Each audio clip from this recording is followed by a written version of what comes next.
Broadcasting live from the Business RadioX studios in Atlanta, Georgia, it's time for GWBC Radio's Open for Business. Now, here's your host. Lee Cantor here, another episode of GWBC Open for Business, and this is going to be a good one. Today we have with us Dr. Erica Gamble, the Wig Doctor. Welcome. Thank you. Thank you for having me. Well, before we get too far into things, tell us about the Wig Doctor. How you serving folks? So the Wig Doctor is a wig boutique and a hair loss center located in Marietta, Georgia. And basically our goal and our mission is to help people to look good and to feel better, especially those who are going through any type of hair loss, whether it's a chemotherapy a cancer diagnosis, they're going through chemotherapy, aging, medication, alopecia, or any other autoimmune diseases that may cause hair loss. So your business is geared to people going through that kind of a traumatic experience rather than maybe just people who want to have a variety of wigs just for fashion? So it's twofold. I do service people as well who are looking for, perhaps a new look, or, some people have just been wearing wigs for years. There's also people who obviously use wigs for costume and dramatics.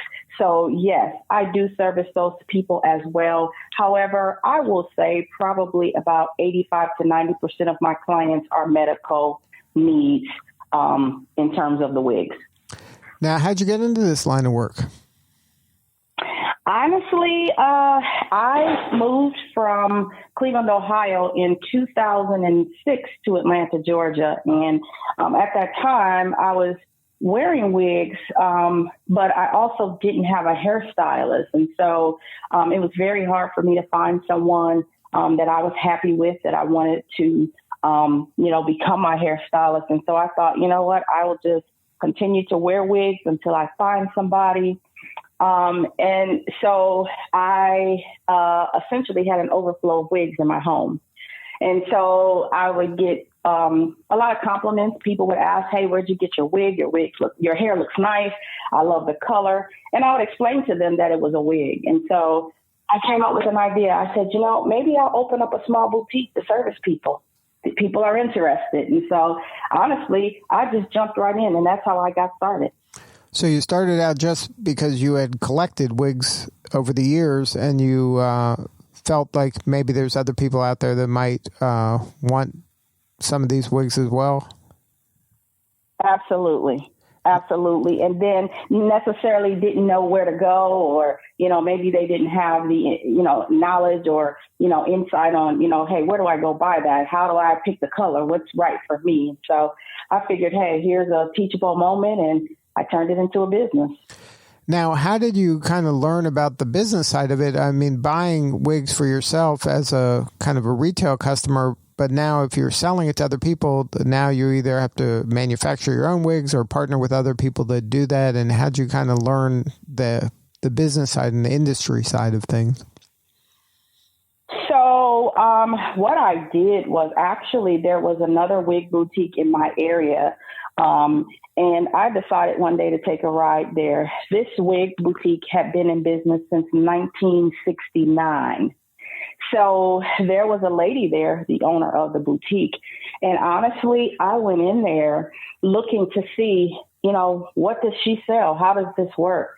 I talked to her about it. I wasn't sure how candid she would be with me about giving me the information. But what she did was she shared some of the vendors that she uses to actually make and manufacture her wigs and sell. And so I started making phone calls to these manufacturers to develop relationships. It did take some time because obviously the manufacturers and the vendors wanted to make sure that A, I was a legitimate person, but B, they don't necessarily let everybody in. And so I had to, sort of introduce myself, let them know what my goals were and what it is that I was looking for. So I would say it took about a year to a year and a half to build those relationships, but now we're 6 years in, so it worked out pretty good. So now, how does are people who who sell and buy weaves, are those people customers or potential customers, or is that a different type of client altogether? That is a different type of client altogether, because I don't sell hair weave or extensions. And, so hair weaving, really, you have to have a hairstylist to kind of, take care of that aspect of it. So that's not something that I specialize in. I did, and I do have access to hair extensions. However, keep in mind, many of the clients that come to me are either completely bald or will be bald. So hair extensions and hair weaves are not options for them. But do you have any kind of partnerships with people in that business, because their customers might eventually become your customers? Yes, I do. I do have relationships with some of the extension vendors and manufacturers, so I do have access. I do have relationships. So if a need existed or if someone came to me and that's something that they were interested in, I still would be able to service them. Absolutely. Now, are you seeing this, people losing their hair as a growing problem? Is there more of that happening nowadays? Yes, there has been a tremendous amount of hair loss, I would say, since the beginning of 2020, which obviously the pandemic happened. And a lot of that created shock, tension, obviously with people losing jobs, people staying home with their children, people not knowing maybe perhaps what direction their lives would go in. And so that's called shock hair loss. And there has been studies and research that shows that shock hair loss has been linked to the coronavirus pandemic, also known as just mere stress. So yes, absolutely. So now, what is it like for your clients? Is this something, if they've never had a wig before, this is something they're nervous about? Like, what is kind of their emotional state when they first meet you? Are they eager, or is this something that they're kind of like begrudgingly doing? I would say a combination of both. Obviously, when you've been diagnosed with, some sort of cancer, and the doctor tells you that you're going to lose your hair, that becomes a thing. You've never been without your hair. You've never, most of the clients that I see that are diagnosed have never in their life put a wig on their head. So it's foreign. They are very concerned. It is very emotional. Most oftentimes after they make their appointment and they come into my boutique, lots of tears, lots of just emotional factors, and a lot of not understanding. So it is definitely not a happy, time to change a look for a lot of the people that I serve, because it is, attached to something else.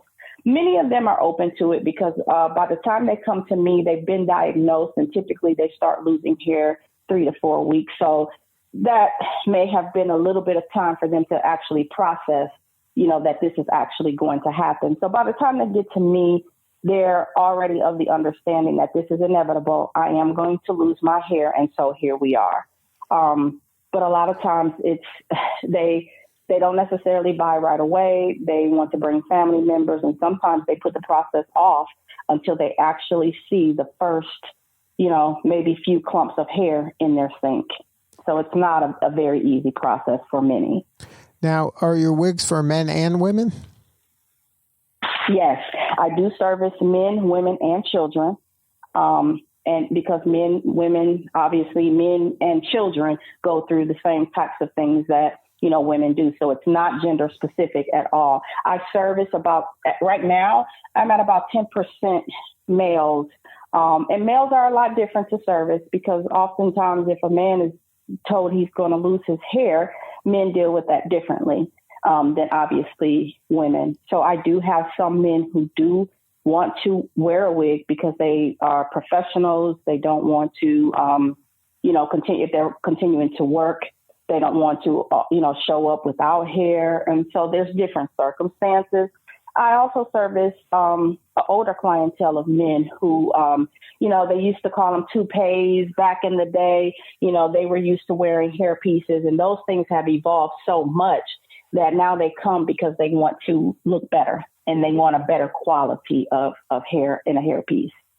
Now, walk me through what happens. Like, say I come in and I want a wig. What does the process look like? Is this something that takes a lot of time? And once I decide, does it take a long time to get it? Like, is it custom fit to my head? And how does it adhere to my head? So you make your appointment. Typically, when I make appointments, I make the appointment for about an hour to an hour and a half, especially if this is a first-time wig wearer. So those are questions that I like to ask before you come in, so I'll kind of gauge how much time we may need to spend. I have a showroom, and so in my showroom, I have lots of wigs, lots of different wig styles, lots of colors, different manufacturers, and then also colors. So the process really starts with a person coming in, they sit down and we talk. Most oftentimes I already know why you're coming, but just to break the ice, tell me a little bit about you, your lifestyle. Are you going to be wearing this wig or hairpiece every day? Are you working? Are you just wearing it to doctor's appointments? All of that matters. So just really taking a pulse on their lifestyle. From there, we start looking at styles. What style of hair how do you wear your hair? What type of style? Then we start looking at wig styles that kind of match your lifestyle. Once we do that, then we can narrow it down. Then we get to colors. Colors are the most trickiest aspect to a wig because there are some people who are very, very specific and particular about the color of wig that they have, especially if they're blondes or redheads, because those are the hardest to match.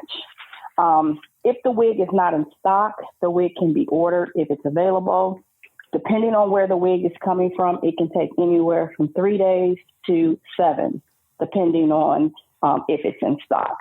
Once the wig comes in, we fit it, make sure that everything is right. We inspect the wig, and then the client can take the wig home, or they can leave out that day with the hairpiece. And then how does it attach to your head? Wigs are glueless, so you can just place a wig onto your head, and it fits according to your size. So there's 3 sizes. So there's petite, average, and large, depending on where you fall. If you're any of those, stock or semi-custom wigs come in those sizes. So it would just fit. You just actually put it on. There's a small tightening mechanism in the back of the wig, and you can adjust it to fit. You don't have to use glue or adhesive. But some people choose to because it gives them a little bit more comfort and security. I would say probably 85% of my clients do not use glue, adhesive, or tapes. One of the reasons is because of the damage. My men clients almost have to because obviously men have, it's just different, for men. And so most of my men will use tape or adhesive to keep the wig on. And then once it's on, that you can do, like you can run, you can move around, and it feel pretty confident that it's going to be secure? Yep, you can swim, you can exercise, you can do your normal activities. Obviously, of course, with anything, sweat and all of that does come into play. You have to gauge that. If you're the type of person that sweats and you know that, then you have to take a little bit more care and concern, knowing that maybe you have to add a little bit more extra adhesive or make sure that when it loosens up, you're prepared for that. You have what you need at home so that you can re-glue or reassess, where the tape needs to go. But outside of that, yeah, it's business as usual. This must be very rewarding work because of the impact you're having on these folks' self-esteem and confidence. Yes, it makes me feel good when a client comes in after, realizing that A, this is not an option. B, this is something that, I have to have. And then C, once it's embraced, once they get it on, they look at themselves, it is what it is. And yeah, it is rewarding because they can get back to some sense of normalcy. Although it's a wig and it's something foreign that's on your head, eventually you'll get used to it, just like a pair of pants or new shoes. You break it in and you move forward. But yes, my goal is to make sure that they're comfortable, they're educated, and that they actually understand what's happening once they leave my boutique. Well, what compelled you to get involved with the GWBC? Why was it important for you to join them? It was important to me because I always feel like in business that we should be connected. And once I was introduced to the organization, I started to connect with other women who were also a part of the organization. They shared with me a lot of things that have helped them, a lot of resources that were provided to them, and how beneficial it was. And so for me, that was a no-brainer as a business owner, the importance of connections in the community. And so since I've joined and become a member and I'm involved, there are tons of resources and opportunities that are helpful for me in my business, and also ways for me to share with other women and, invite them to perhaps, join in and see what great benefits that they can have for themselves and for their business as well. Well, thank you so much for sharing your story today. You're doing important work, and we appreciate you. Absolutely. Thank you for having me. And I hope that if there's someone out there who has a need, that they can connect with me. And if not, connect with someone in this field who is about education and about supporting those who have hair loss needs, because this is really a struggle and a battle for many. So thank you for having me. Now, if somebody wanted to get a hold of you, do you have a website? I do. They can go to www.wigdoctor.com, and that's www.wigdr.com. And then you have a retail establishment as well, right? In Marietta? Yes, I'm located in East Cobb. Yes, and I'm on Laura Roswell in the Park Air Shopping Center in East Cobb. Yes, in Marietta. So they can also make an appointment and visit me there as well. Well, thank you again for sharing your story today. Thank you so much for having me. All right, this is Lee Cantor. We will see you all next time on GWBC Radio.